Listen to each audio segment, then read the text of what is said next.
So the idea was first to show people how to create a 5-year plan for different aspects of their life. So like boiling it down to career, finances, wellness, and relationships, because those are like the 4 main areas that are so important.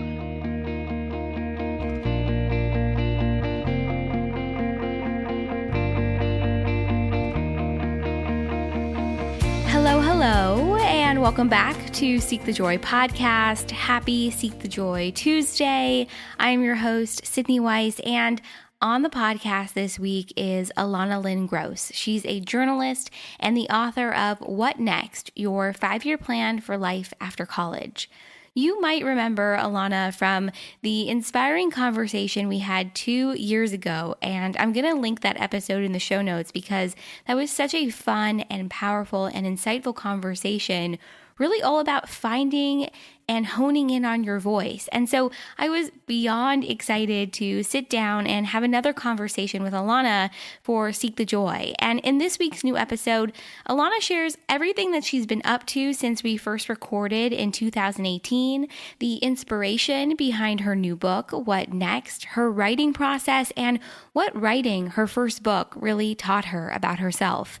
Elana shares with us her journey finding what's next in her own life, creating a 5-year plan, and why her book focuses on career, finance, wellness, and relationships. We talk about cultivating self-care on a deeper level, and Elana shares with us why she placed such a strong emphasis on mental health in the book. It's really this part of the episode that I keep coming back to the most, and I can't wait for you guys to hear it.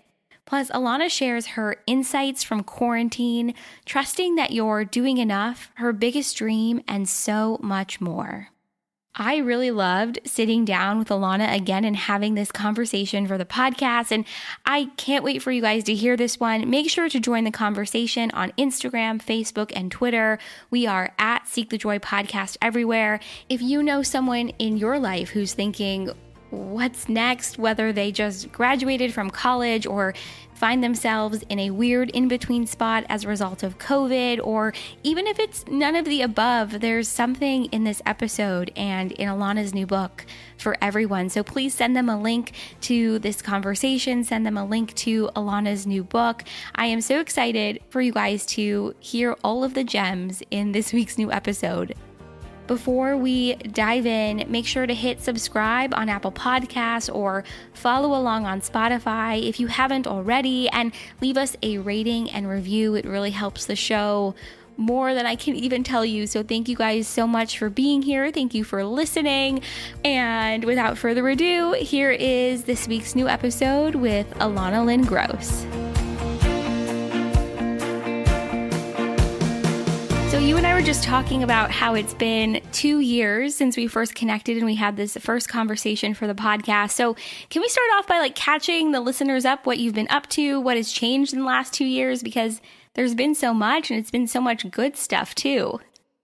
Absolutely. And thank you again for having me. It's so fun to be able to chat again 2 years later. And you have grown so much along the way. So I'm so impressed with your podcast and everything you've been doing. Oh, thank you. So when we last spoke, I had just gotten into Columbia University for their journalism program. So I did that. It was a year-long master's program, and it was just this incredible experience. I made lifelong friends, really connected with different professors, and got a lot of confidence in terms of journalism and the best practices. And actually, a few months after graduation, I got an email from someone at Simon & Schuster saying, we want someone to write a book about the 5-year plan for life after college.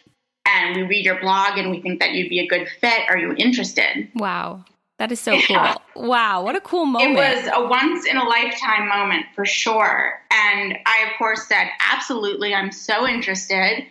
And I still had to write a little proposal. It was the shorter one, though, just of how I would go about it, the table of contents, a couple chapters about me, and some of the activities that would be in the book.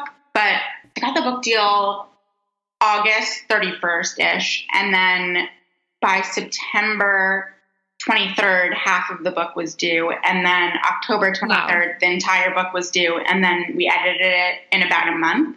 So it was such a whirlwind. It's such a whirlwind. Talk about a fast-paced like experience, like, okay, I'm doing it, and you just are like off to the races writing. Absolutely. What was that writing experience like? Because obviously, before even grad school, you were in freelance, you were writing all the time. We had this awesome conversation the first time around about balance and self-care. And so I'm really curious about what your balance and self-care sort of experience was like while writing the book, especially within like such a short time frame. Yeah, it was definitely, I keep laughing to friends and calling this my year in hibernation, because I basically hibernated to write the book and edit it. So that was 3 months. And then we kind of bopped right into social distancing. So it's my year in hibernation, which I think is a great title for a future book. I know that might be your sequel. Totally. How to hibernate. And I was interning at the time, so I was commuting to Jersey City and back while writing the book at night and early in the morning and on weekends. So, self-care in the sense of, making sure I was cooking and eating healthy meals and seeing friends at least part of the time, and working out. Working out has always been so huge for me in terms of self-care. So making sure that I at least got a half an hour to an hour workout in 3 to 5 days a week was so important. Yeah, I can imagine like finding those moments where you can step away and take good care of yourself. And then I'm sure too, remind yourself of the things that you love that kind of help you stay grounded, and I haven't been in that position before where I've written a book in a timeline like that, but I can imagine there's a lot of stress and pressure, and it's a first time experience. So I'm sure you had to continue to gravitate to the things that, you love to do and helped you keep going. Definitely.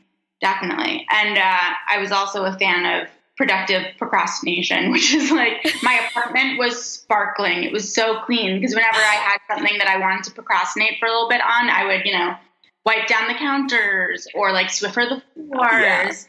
Yeah. So it was a very clean 3-month apartment. It's so relatable to quarantine right now too, because I think so many of us have done this where it's like, oh, I need to do this, but a drawer I haven't seen in like a year needs to be organized. So I'm going to tackle that instead. Absolutely. So I would love to dive in and talk a little bit about your book if we can. What was the process of writing it, and did you pull a lot from your own experiences too? Yeah, there was definitely a lot that came from my own experiences. So the idea was first to show people how to create a 5-year plan for different aspects of their life. So like boiling it down to career, finances, wellness, and relationships, because those are like the 4 main areas that are so important. And I think a lot of times when people think of a 5-year plan, they just think of their career. Mm-hmm. And this way you're also thinking, okay, I want to finish paying off my student loans, or I want to have these types of friendships, or whatever it is, thinking more holistically about your life as a whole. Well, just so you have goals in every aspect of your life to try to hit, because it's not just your career. There's so many other things that are so important and partially more important than even that. And then the rest of the book goes through, it's basically a guidebook for everything I wish I had known when I graduated college on those topics. So once people have their 5-year plan, they could learn the advice that they need for finding a job and getting promoted and managing people. And, for finances, they could learn about investing and high yield savings accounts and savings and having an emergency fund.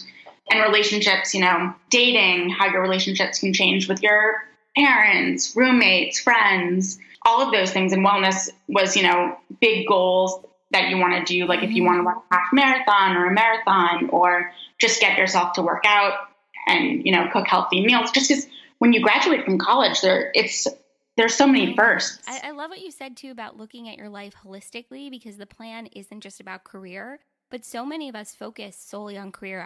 I certainly have. I remember after graduating college, it was like, okay, what is the next step in my career? I never really thought about the next step in my finances or my wellness or my relationships. So I love that you created this, and that it really is about this whole well-rounded focus and picture of your life and looking at every area of it. Yeah, and I think sometimes people gravitate away from 5-year plans because they think that just seems so overwhelming, and what if something changes? And like the idea of a 5-year plan isn't that it's set in stone and you absolutely have to do that.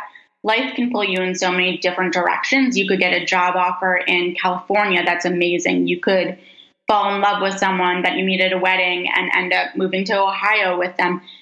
Things may change, but if you have a plan for every aspect of your life, chances are that some of the parts are going to stay the same, even if other parts switch. So it's not something that is immobile and you can't change it. Your life can change, but if you don't have goals, then you don't have anything that you're working toward. And it's really easy to just go, and then look back 5 years later and think, wait a minute, what did I accomplish? Did I go where I wanted to go? If you don't have a goal, you don't really know what you're aiming for. Yeah, I think that's such a good point. I think for me, what's been so helpful in maybe my whole life, but at least in the last 10 years, has been to think about, okay, what is the big picture here? Like, what is the big thing that I'm aiming for? And then thinking about the steps that I can take to get there. But I love what you said too. It's not like the plan can't change or it's immobile, because circumstances change and maybe what you want to do ends up changing. Because I think something you talk about in the book that I really resonated with and loved is about making the most of this time for yourself after graduation.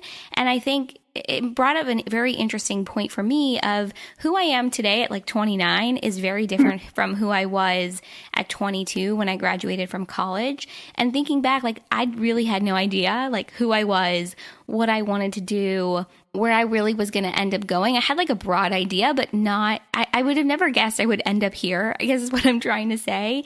And so I'm curious if that was the same experience for you, if a lot has changed since the time that you graduated from college, or did you feel like you were still aiming for sort of that big picture that you talked about? Yeah, I think definitely. I figured out what I wanted to do kind of by trial. So I was working as a paralegal. I had just graduated from college. It was 2 months out of college, a few months out of college, and really missed having a creative outlet and writing and having ownership over a project. So I started my blog and started writing about all the things my friends and I were discussing as we were navigating the first few years of our careers.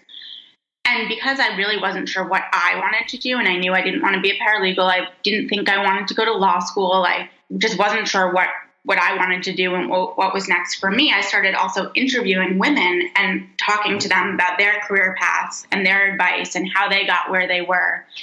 And from that, I realized, writing and journalism is really where I want to be. So I started working in marketing at different marketing companies to write that way, but then was freelance writing on the side and realized that it's really that long form type of writing that I enjoy the most, especially anything that's advice based, where you can take a big topic and it's something that's complex and kind of boil it down for people and make it streamlined and easy to understand, and also hopefully fun to read. Yeah, totally. And so I was doing that on the side, and that is really what led me to where I am today. So it really was not planned out. It was just do what you love, and then it will, hopefully end up taking you where you want to go. Yeah, I love that, because you continue to follow what you loved. And I know we talked about this a lot in our first conversation, but for the podcast, but the more that you do that and you continue to pursue the things that you love, even if it's a small thing, like writing for you in the blog wasn't a small thing, but it was in addition to what you were doing full time, while being a paralegal, but you found something that you love that was an outlet and you kept following that. And I think that is such a great example, but also story for so many people who I'm sure are listening to this, who are in very similar, situations, and they're starting to maybe figure out what it is that they love to do. And I think it is about following those little nuggets that show up, over time and seeing where it leads you. And I think right now, especially, one thing that I'm telling people who are just graduating from college and are freaked out, it's really tough right now because they were set to graduate into the best job market in 50 years. And now they're graduating into a recession and such a scary time. One thing I've been telling people, or two things. One is you might not get your dream job right now, but a lot of people don't get their dream jobs right out of college. Whatever you get, you'll learn skills and professionalism that you can carry with you to your next career. So be open-minded about jobs and think of like the ways you can take your skill set and what you want to do and apply it to other industries. And another thing is that this is a really great time to really reflect on what it is you want to do, because the job search might take a little bit longer. And so start doing something on the side. It's like how people say, dress for the job you want, not the job you have. Mm-hmm. Start working towards the job you want, not the job you have right now. So, maybe it's starting a blog, maybe it's starting a podcast, maybe it's interning at a company for free, virtually, but because you know that you'll get the skills, or trying to find a paid internship. You never know where that will lead you. So really use this time to try different things, to reflect on what you want to do. And I think that will help you throughout this time as well. Yeah, I'm so glad you brought this up, because it really is a very unique time for all of us, but I think especially those who are entering the job market for the first time, whether it's post-college or high school or whatever it might be. And I can imagine for so many, it's so stressful. Like, looking for a job on its own can be really difficult. It certainly took me a long time to be where I am now. It was a lot of different jobs and a lot of different applications and going through the process. But I can't imagine, entering a market like the one that we have right now. And so the timing of our conversation, I think, is so interesting for so many reasons, because so many of us are asking, like, what's next? What are we going to do next? And so I love the tips that you shared, because I think that can definitely be applied to anyone, no matter what stage of their lives they're in. Definitely. I think in so many aspects of your life right now, I think we're like pressing pause and reflecting on so many aspects. So, your relationships, your wellness, finances, all of these things that hopefully the book will help you reflect on. I've never had, looked at the calendar and not seen plans for months at a time. Yeah. And trying to use that time to really think about yourself and to take care of yourself, I think is really valuable, at least at our age. I mean, it's a very different experience if I had 2 kids under 2 right now. Yeah. Yeah. And I think that's a really good point too, because I think all of us are dealing with the circumstances differently, right? And so we all have different time during the day. Like, some of us have a lot of time, some of us have no time, some of us have children, some of us don't. But I think for everyone, I love what you said. It's been a time to take pause, and to really reflect. And I think on these 4 areas that you touched on in the book, relationships, wellness, finance, career, it's a really unique time to think about all of it. What has this experience been like for you, sort of reflecting on those areas in your life? And have you found that your reflections have changed a lot since the time you wrote the book? Or it's been an interesting time. So I think part of it was like writing the book was such a whirlwind while working. And then you kind of go into this period where now I have a lot of time. I'm not writing the book, so I feel like I have a lot of time. Mm-hmm. But I do think I've been less productive than usual. And I've read all of these studies too about like the brain fogginess and the fact that this is like such a stressful time, no matter what your circumstances are like. Yeah. It's kind of a stressful time for everyone, regardless of if you are a nurse or a doctor or you are a writer and you're at home on your couch. Like, it's just, for everyone, it's a tough time. So I'm really trying to take care of myself and to focus on self-care and realize that this might not be a time where I'm, quote, productive on things like lots and lots of writing, but I could be productive on things like, learning to cook better and different aspects, and focusing on the things that I find fun and creative is good. I think that in the beginning, there was a lot of pressure for people where it was like, use this time to write your novel, and Shakespeare wrote King Lear while he was in quarantine and all of these things. And then, first of all, everyone has such different circumstances. Like, if you have a family, it's a lot different. If you have a really taxing job, if you just got laid off, everyone's experiencing something so different right now. So really trying not to be pressured by what other people are doing and to focus on what is best for you and what feels good for you, I think is also important.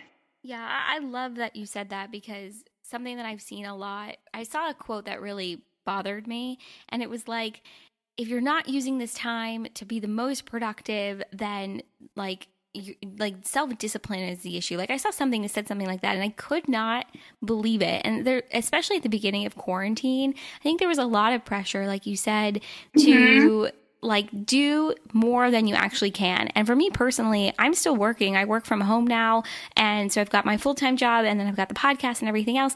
And I had this moment where I was like, wait, am I not doing enough too? And then I really like started laughing because I realized how ridiculous of a statement that was, because we're all doing enough and we're all doing the best that we can. And so something that I found so interesting during this time and having these conversations for the podcast is just really hearing everyone express something very similar, which is I see the pressure, I feel the pressure, but I'm not allowing myself to buy into it. But it takes like a minute to like not let yourself buy into the pressure. So I love what you said. You've been focusing on self-care and changing your narrative or how you define productivity. I think that's really important. Yeah, I saw some good quotes that were like, it's a pandemic, not a productivity contest. Oh, mic drop on that one. That's so good. And then there was another one that was like, you're not working from home, you're working from home during a pandemic. It's not business as usual. This is unprecedented time with so many stressors. So I think it's so important to really focus on your own mental health and focus on yourself and feeling good at this time and taking care of the people around you. Yeah, and that's important too. Remembering that we're not in this in isolation, even though we are technically in isolation, we really are still together in this. So taking care of your family, your friends, your coworkers, the people that you surround yourself with. And, you know, I think for me, and I don't know if this is true for you too, but I find myself sometimes I check in with people, but I don't check in with myself. So how are you? How's it going for you? But I forget to ask myself those questions. So even remembering to do that, I think is really important. No, absolutely. In the book, you talk a lot about different journal prompts. And I remember, I wish I wrote it down, but I saw a bunch, especially at the beginning of the book, that you share to really help people, I think, focus and narrow in on their goals or their aspirations or their dreams. And so during this time period with the pandemic, have you been journaling a lot, or are there certain prompts that you've been relying on? Yeah, so I've been trying to keep a gratitude journal because I think that's helpful. So a few things every day that I'm grateful for. And I think that, I mean, the studies have shown how gratitude journals can help you feel, help your mindset and your mental health. So that's one thing. And then kind of brainstorm lists, lots of lists for ideas, but less so of like journaling prompts right now, but more the gratitude journal for sure. And then just like lots and lots of brainstorming where just like write down any idea you have and then figure it out later. Yeah, no, I love that. Kind of like getting it all out on the paper and like seeing what kind of like pops up at you. Exactly. I just had a thought, and I want to go back to something we talked about a little bit earlier when you were talking about the book and how you divide it into 4 sections, finances, relationship, wellness, and career.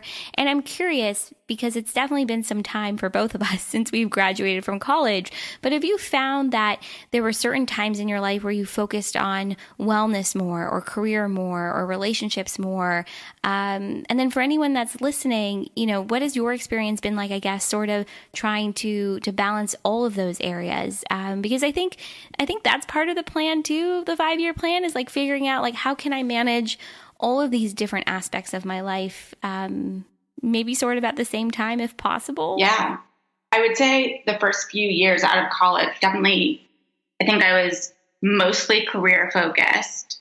Career as well as, you know, relationships. I had roommates and I live close to my family, so I was seeing my family and I was making new friends and going to networking events. So I think that was a big part of it. Finances, I think, was kind of on autopilot. You know, I was making a budget and trying to save and doing a 401k and things like that. But it was less of like a main focus and more just like, you know, you could do that once a month, I think. Wellness has always been something that I've focused on and that's been important to me. But I think that in recent years, I started running. And so finding different outlets and finding things that you love and different goals has been so helpful. So that's within like the last 2 years, I think, of starting to run. But I always tell people who want to start working out, choose 3. So try 3 different types of workouts. So maybe it's a yoga class, a bar class, and running. and just keep trying and to find 3 things that you enjoy. And once you find those, you can start, turning it into a habit. Yeah, I love that. Like pick something that you really like, start small, and then really build on it. I love what you said too, that there were, especially after graduation, the focus was more on career. I find it interesting, like as we get older, career is still important, but we really start to take into account maybe those other areas of our life too. Definitely. What have you learned the most from yourself from this book writing process, and now maybe even sharing the book, with the world? I can't believe it's out there for people now. So yeah, so what do you think you've learned the most about yourself?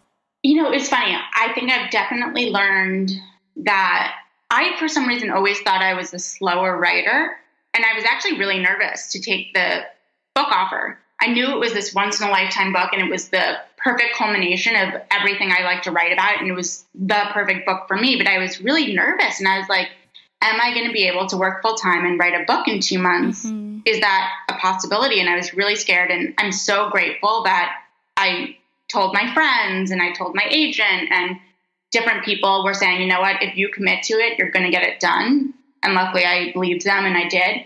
So I think, one thing is realizing that, like, taking I can't and reframing it as I can, and thinking about, once you set your mind on something, you will figure out how to get it done, and you'll figure out how to make it happen. And so I think that was a big learning for me. I think that having something that's out there, I guess I was always used to it because I had the blog and I've been, writing for years and having my byline out there. Having a book out there was, I just wanted it to be as good as possible. And so unlike when something's online and you can change it or take it down or edit something, I was freaking out about the fact that this book would be in, Barnes and Nobles and school bookstores and on Amazon and all of these other places. And like, once it's out, it's out. So I was definitely extremely careful. And obviously the editorial team was extremely careful, but like fact checking the entire book, making sure everything was accurate. That was like a full month of just fact checking, reading it over and over. So hopefully, just putting in the work to make sure it's as good as possible. Yeah, it's almost like a level of vulnerability, I think, that's like brand new. Like you're putting yourself out there and you've been doing that for so long, but now you're doing it in a different way that's more permanent and lasting. That's definitely a new level of vulnerability that I think not many of us experience. But talk about just pushing past like any fear or anxiety and worry and like just doing it. Definitely. And it was funny. I remember I went out for dinner with a bunch of friends right after I think I handed in like the final version of the book. And I was like, it was like I handed in the final version of the book and I knew I wouldn't be able to make any other changes. And I was kind of freaked out about that. Mm-hmm. And my friend was like, you know what? I'm sure J.K. Rowling and everyone rereads their books and always would find a word that they should change or like some nitpicky thing. As long as you have like 99.9% of like everything you want. And there's always things that you could look back and change, but that you did your best and that, given the time provided, this is the best book it can be. You need to like move forward, which was helpful. Yeah, I love that advice. That's such good advice because it's true. I mean, anytime you do something and you go back and you look at it and you reread it or whatever the case might be, you're going to find something you want to change. So at some point you just have to sort of like put your hands up and go, okay, I did my best and I'm going to let it go and I'm going to just see what happens. But that had to be really, really scary in the moment. Yeah.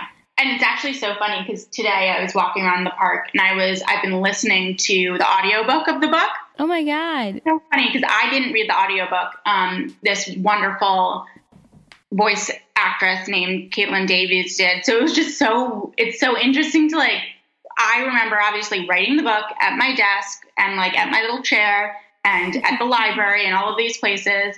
And it's so interesting to see hear my words and like what felt so solitary in writing it, read by someone else and just knowing it's being interpreted by so many different people. I think, and you might feel this way too, with writing, it feels very solitary. Mm-hmm. You're in your apartment. I was in hibernation writing this book. And then when it's out there, it's so fun to get to hear from people and to hear what they thought and if they thought it was helpful. And a book is a perfect example of the fact that like your writing isn't just this solitary thing. Like it's touching so many people and hopefully helping so many people. I love that you said that because you really never know the impact when you're doing something, when you're writing, when you're recording, whatever it might be. We don't really know the impact in the moment. We just know the way it makes us feel and how we're experiencing that writing process or that recording process or whatever it might be. And then when it's like actually out into the world and other people are experiencing it, it's just a totally like different experience and level of impact. And I can't even imagine like what it's like to hear your words read by somebody else. Like what a cool experience. It is really like kind of an out of body experience. It's very, it's great. And she did an amazing job. Oh, I'm sure. Okay. Now I got to listen to the audio version. That's awesome. I love that. So I want to ask you too, because I think the world of adulting, and I don't know if that's a real word, but I use that word all the time. The world of adulting is really weird and brand new. And there are so many things that we're expected to know or learn that we're not taught in school, like how to balance a budget or maybe do your taxes or how to navigate different relationships. And so I just love the fact that you've taken everything that you've learned and put it's now like a resource for other people. And even for, our peer group, I think it's going to be an awesome resource for all the things that maybe we just didn't know or didn't learn. I think especially like as millennials, we're sort of like thrown into the world and it's like, all right, see how you do. But to have a resource is so important. Yeah. And I think there's something for everyone in this book, regardless of whether or not you're 5 years out or 50. Especially in the wellness section, I think one thing that was so important to me in writing this book, and I think you've experienced this too, is I think we've it almost seems like when people talk about self-care, they're talking about like a bubble bath and a face mask and a glass of tea, and like that will be all you need. That will solve all your problems. Right, exactly. But one thing that was so important to me in writing the book was like, that's not self-care. Like self-care, that could be an aspect of self-care, and that could definitely be like a coping mechanism and a joy trigger for you. But your 20s are a really hard time, and especially those 5 years after college are a really hard time. So it was really important to me to really focus on mental health and coping mechanisms that people can use, both healthy ones and unhealthy ones, to avoid. And the signs, understanding the signs that you're really stressed and that you might be anxious or depressed, or if that's not something you grew up talking about with your family or with a counselor at school or an RA at school or your friends, you might not know what those warning signs are and how to get help. And so that was something that was so important to me, was making sure that that advice is in the book. And I think, that's why this timing has been so important too. I think right now, people are feeling this new type of anxiety for the first time, or this new type of depression for the first time, regardless of what your mental health history in the past has been. So I really hope that this helps people take care of their mental health and realize that if you broke your arm, you would go to the doctor. Mm-hmm. If you're not feeling well mentally, then it's the same thing. Like find resources and find help. And there are so many ways you can do it that are, like virtual right now, or that are less expensive. So knowing that if you need help, there is a resource out there, I think was something that was really important, and I think has been really timely. So timely. I was just thinking that to myself as you were sharing that, because I think if this time period has taught us anything, it's taught us many things, but if it's taught us anything, it's that without our health, we have nothing. But even more than that, it's not just about physical health. It really is about mental health. And so I think the more that we can illuminate that conversation and have conversations like that, and really, not only openly share our own experiences with our own mental health, but also erase the stigma around it and show people and share that there are resources. And so I think this is so timely, because like you shared, so many people are experiencing difficulties with their mental health, maybe for the first time ever, or maybe it's worse than it's ever been. So I love that within the book, you really do touch on different tools and tips and resources that can be applied, to everything, and to really help with that aspect of our health, because it is so important. Yeah, it was really important to me that like the self-care section really thought about self-care on a deeper level, just because I think a lot of the things I had read kind of touched upon it as this like, the bubble bath mentality. And that's not all there is. Like I wanted to go a lot deeper. And so I hope if people take something away, I hope that they take that away from the book for sure. And I think that's an area where any age group, so maybe you've already learned how to, do your resume and your budget, but like you haven't really thought about the mental health stuff as much or signs or coping mechanisms. So I think, regardless of, I think there's something for everyone in the book. Yeah, there really is. I love that. There really is something for everyone in this book. And I think the timing of it is so interesting. I'm sure when you were writing it last year, you had no idea the timing of the book's release and how relevant it would be for so many people. And so I'm just excited for people to get their hands on this book. And you've been such an awesome resource for so many on your blog throughout the years. So now to have a book is amazing. And so before we go, I have one more question for you. And I think I asked you this the first time we recorded, so we may have to go back and hear what you said the first time, but you've written this incredible book and I know your journey is just getting started, but I would love to know, what is your biggest dream? Oh, biggest dream. I think having a family. I think that's the biggest one. And I think that's probably the biggest one. And continuing to write content that hopefully helps people is something that's so important to me too. So I guess I'm giving you two answers. No, but they're great. I think it goes back to your book, having these different areas, these different sort of buckets in your life, right? That you want to continue to fill up and learn and take from. And so I love that. I'm so glad that we reconnected and had this conversation for the podcast. I'm excited for people to get their hands on your book because we're all asking what's next. And so this is going to be a great resource for everyone. Where can everyone find you, learn more, find the book, and dive in? Yeah, so my website is www.elanalyn.com. And on social media, I'm either Elana Lyn or Elana Lyn Gross, all my platforms. And then the book is available everywhere. So Amazon, Barnes & Nobles, as well as one thing that Simon & Schuster's doing that I absolutely love right now is they partnered with bookshop.org. And bookshop.org is helping local businesses and independent bookstores right now. And so for every book sold, they're donating to local bookstores. And I think they've raised over $1 million for local bookstores at this time, which is just incredible.